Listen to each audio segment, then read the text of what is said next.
I'm Barbara. I'm Vitor. I'm Fleur. We are the Cascais Future Group. From the 9th grade of the basic school of the Cascais School Group. And this is our model. So, we are working together to end the luminous pollution in our home city Cascais. Here in Portugal, as well as most of European regions, the street light has taken over the sky, robbing us of its amazing view over the constellations that we can clearly see when far from civilization. The luminous pollution has also proven negative to wildlife, confusing the day-night notion that animals develop.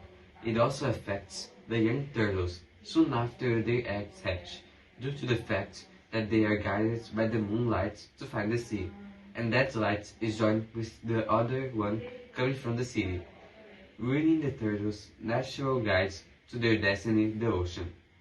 So, what do we propose? We created two models on miniature of what the street lights should actually look like, and a bad one to show the negative effect caused by it.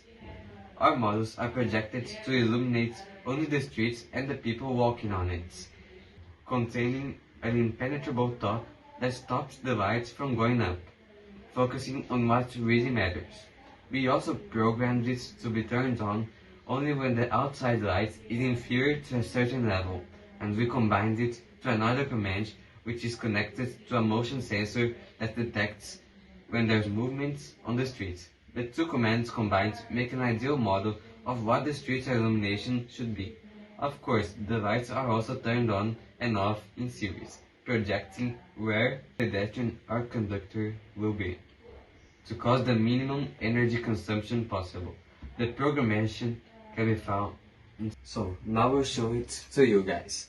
Here you have the bad examples that illuminates all the environment around us. Well, that is bad, of course.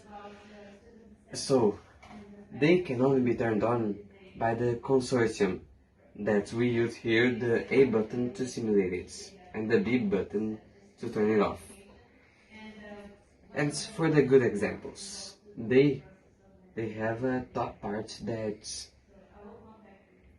Don't illuminate the sky.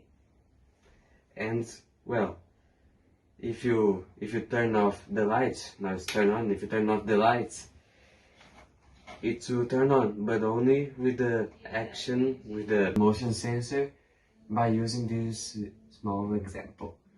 Let us see if it moves.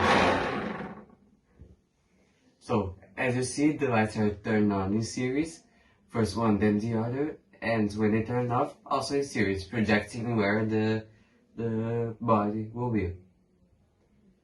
And well, that is pretty much what is our model. You can also see in the annexed picture we have in the annexed images on the documents. Thank you. Thank you.